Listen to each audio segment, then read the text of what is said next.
নমস্কার, আমি কবিতা, কবিতার কলতান থেকে আমার চ্যানেলে সবাইকে স্বাগতম। বড়দেরকে প্রণাম জানাই, ছোটদেরকে অনেক অনেক আদর আর ভালোবাসা জানালাম।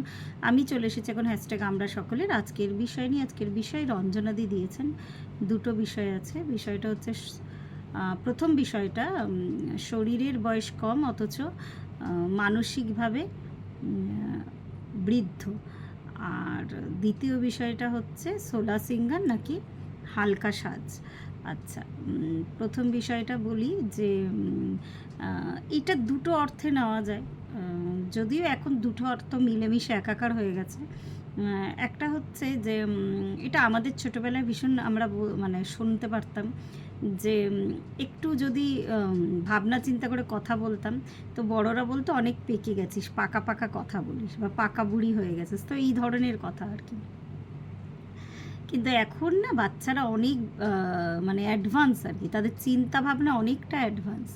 তো তারা হচ্ছে মানসিকভাবে সমৃদ্ধ বা বৃদ্ধ বা যাই বলুন না কেন।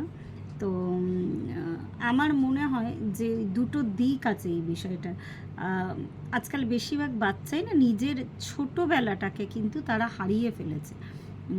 মানে হয়তো 4-5 বছর বয়সেও শুধু রিলস দেখে সময় কাটাচ্ছে, বা তারা অনেক কিছু জেনে যাচ্ছে। এমনও বাচ্চা যে 4-5 বছর তো আমি বেশি বললাম, কথা ফোটেনি তাদের মুখে, অথচ কিন্তু তারা মোবাইলের সব প্রোগ্রামিং শিখে গেছে। তারা হাতে পায়ে আর খেলাধুলা সেইভাবে করে না, তাদের বন্ধু হচ্ছে না সেই অর্থে, তারা পুরোটাই যান্ত্রিক হয়ে যাচ্ছে বেশিরভাগ ক্ষেত্রে আমরা তাদেরকে দেখি। এবার এদেরকে মানসিকভাবে বৃদ্ধ বলবো না সমৃদ্ধ বলবো, আমি গুলিয়ে ফেলি। যদিও একটা দিক থেকে ব্যাপারটা ভীষণ ভালো, এতে এদের ইমোশনাল সাইডটা তো মানে ভীষণ স্ট্রং আর কি। স্ট্রং মানে সেইভাবে এদের মধ্যে মানে ওভার ইমোশনাল হয়ে যাওয়ার কোনো ব্যাপার থাকে না। তারা মানে ইমোশনকে সাইডে রেখে ভাবতে জানে।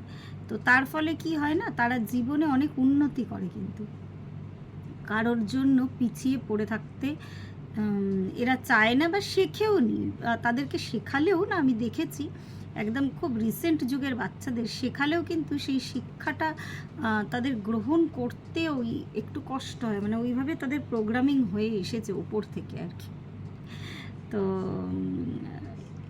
অবশ্যই আমার মনে হয় যে এরকম বাচ্চা আজকাল আমরা বেশিরভাগই আমাদের চারিদিকে সবাই দেখেছি, যে যাদের মধ্যে সেই বাচপানা ব্যাপারটা চলে গেছে, সেই পুতুল নিয়ে খেলা বা বন্ধুদের সাথে একসাথে বিকেলবেলায় খেলা, এই ব্যাপারটা কিন্তু এখন আর নেই বাচ্চাদের মধ্যে। তো এটা শুধু আমি বাচ্চাদের কথা বলছি, এখন বেশিরভাগ মানুষই আমি মানে একটুখানি চারিদিকে চোখ বোলালে আমি কেন সবাই দেখতে পারবেন, টিনেজাররা বা তারও আগে আর কি ছেলেমেয়েরা অনেক বেশি তারা কিন্তু এগিয়ে আছে, মানে বুদ্ধি বলবো বা যান্ত্রিকতা বলবো, অনেকটা তারা এগিয়ে আছে, অনেক অ্যাডভান্স হয়ে গেছে। তা কিন্তু তাদের মধ্যে সেই ইমোশনাল ব্যাপারটা দিনে দিনে চলে যাচ্ছে। তো বারবার একই কথা রিপিটেশন হচ্ছে হয়তো আমার কথা, আসলে আমি বলতে বলতে না ভাবি একটু এই ব্যাপারগুলো যে কি হতে চলেছে। তো এই ভাবনা চিন্তা তার আর কি তিনি এইভাবে আর কি পাঠাচ্ছেন মানুষজনকে আর কি, এই ধরনের প্রোগ্রামিং করে সকল ভাবনা চিন্তা তারই। একদিক থেকে ভালো, বারবার বলছি, একদিক থেকে আবার কিন্তু সেই নির্মলতাটা বা সেই পিওরিটিটা যদি হারিয়ে ফেলে মানুষ, তাহলে কিন্তু মানুষ যন্ত্রে পরিণত হবে আস্তে আস্তে। তো যদিও এটা মানে আর কি ভবিষ্যৎবাণী আছে, আস্তে আস্তে মানুষ কিন্তু অনেক ইভলিউশন হচ্ছে। আমরাও দেখেছি, আমাদের আগের যুগের মানুষরাও বলতো আমরা চেঞ্জ হয়েছি, কিন্তু তখন তো যন্ত্রের যুগ ছিল না। এখন কিন্তু পুরোপুরি যন্ত্র নির্ভর হয়ে যাচ্ছে কিন্তু, আর মানুষও যান্ত্রিক হয়ে যাচ্ছে। এরপরে মানুষের সাথে যন্ত্রকে আলাদা করা আর যাবে না, যেহেতু এখন কিন্তু আবার আমরা মানে সবাই জানি আর্টিফিশিয়াল ওম্ব তৈরি হচ্ছে, যেখানে বাচ্চা কিন্তু মানে ফ্যাক্টরিতে ম্যানুফ্যাকচার হচ্ছে আর কি, এই ধরনের ব্যাপার স্যাপার হয়ে গেছে। তো সুতরাং এইটা নিয়ে যত ভাববো হয়তো একদিক থেকে মনটা খারাপই লাগে মাঝে মাঝে, যে আমি বা আমরা তো একটু ইমোশনাল, যে ইমোশনাল সাইডটা মানুষের থেকে হারিয়ে গেলে তাহলে আর সেই মনুষ্যত্ব ব্যাপারটা থাকবে না মানুষের মধ্যে। তো একটু মনটা খারাপই হলো এটা বলতে গিয়ে, আমি কেন জানি না। পরের বিষয়টা হচ্ছে যে সোলহ সিঙ্গার নাকি হালকা সাজ। আম, আমি বলবো দুটোই, ক্ষেত্র বিশেষে আর কি। যখন পুজো আর্চা দিতে যাই বা কোনো সোশ্যাল গ্যাদারিংয়ে যাই, বেশ একটা জমজমাট পার্টিতে যাই, তখন কিন্তু সোলহ সিঙ্গার। আর আমি একটু সাজুগুজু করতে ভালোবাসি। আর বিশেষ করে তো দুর্গা পুজোর সময় মা দুর্গাকে আমি এর আগে একবার শেয়ার করেছিলাম, যদি এই কথাটার সাথে যায় না তাও বলি, মাকে তো দেওয়ার কিছু নেই, মাকে নিবেদন করা হয় আর কি। তো আমার ভীষণ ইচ্ছা হয়েছিল আগের বছর যে মাকে সোলহ সিঙ্গার আমি নিবেদন করব। তো এইবার আমার সেই সুযোগ হয়েছিল। বেলুড় মঠে গিয়ে আমি কিন্তু মানে এখন মনে পড়ল আমার আজকে বিষয়টা বলতে গিয়ে, আমি মাকে কিন্তু সোলহ সিঙ্গার নিবেদন করেছিলাম। জানি না এইবারে পুজোর আগে সেরকম কোনো ইচ্ছা হবে কি না। এই ইচ্ছাটা আমার বহু বছরের ছিল, কিন্তু করা হয়নি কোনো দিন। এবছরেই করেছিলাম। যাক, মায়ের যখন যদি ইচ্ছা হয় এবছরও মাকে নিবেদন করব। আর আমিও ওরকম সাজুগুজু করতে ভালোবাসি। তা বলে এই নয় যে একটা দিনের বেলায় হালকা কোনো গ্যাদারিংয়ে গেছি সেখানে বিশাল সেজেগুজে রইলাম, তা কিন্তু নয়।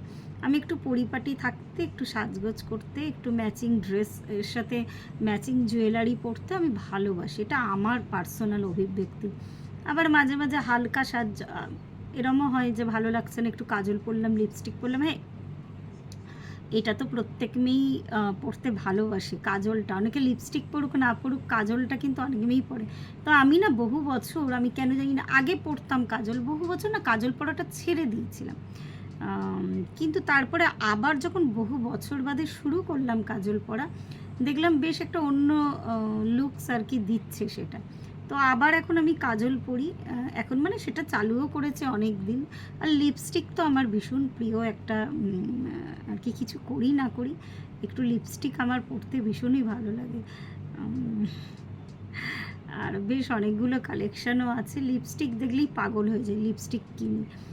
আর টিপ পরা, যেমন টিপটা আমি আগে খুব পরতাম, মাঝখানে একদম বন্ধ করে দিয়েছিলাম, এই কাজলের মতন টিপ পরা পুরোপুরি বন্ধ করে দিয়েছিলাম। তারপরে আবার এখন মাঝে মাঝে আর কি পড়ি। তো সব কিছুই আর কি রুচির সাথে, সময়ের সাথে, চিন্তা ভাবনার সাথে পাল্টায়। মানুষের যে কোনো কিছুই মানে আর কি, খাওয়া দাওয়ার টেস্ট, সাজগোজের ক্ষেত্রে, পোশাক আশাকের ক্ষেত্রে বা মানুষের ব্যবহার, সবই কিন্তু চেঞ্জ হয়। চিন্তা ভাবনা, কথাবার্তা, পুরোটাই মানুষ চাইলে কিন্তু, যেহেতু ভগবানের আমরা এমন একটা সৃষ্টি যাকে ঈশ্বর পুরোপুরি ফ্রি উইল দিয়ে রেখেছে, আমরা চাইলেই কিন্তু অনেক কিছু করতে পারি। হ্যাঁ, মানে চাইলেই ভালো থেকে খারাপ হতে পারি, খারাপ থেকে আবার ভালোও হতে পারি। তো পুরোটাই নিজের চিন্তা ভাবনার চেঞ্জেসের ওপরে নির্ভর করছে। তো আজকে এইটুকুই বললাম। প্রত্যেকে ভালো থাকবেন, পরিবারের সকলকে ভালো রাখবেন। ধন্যবাদ।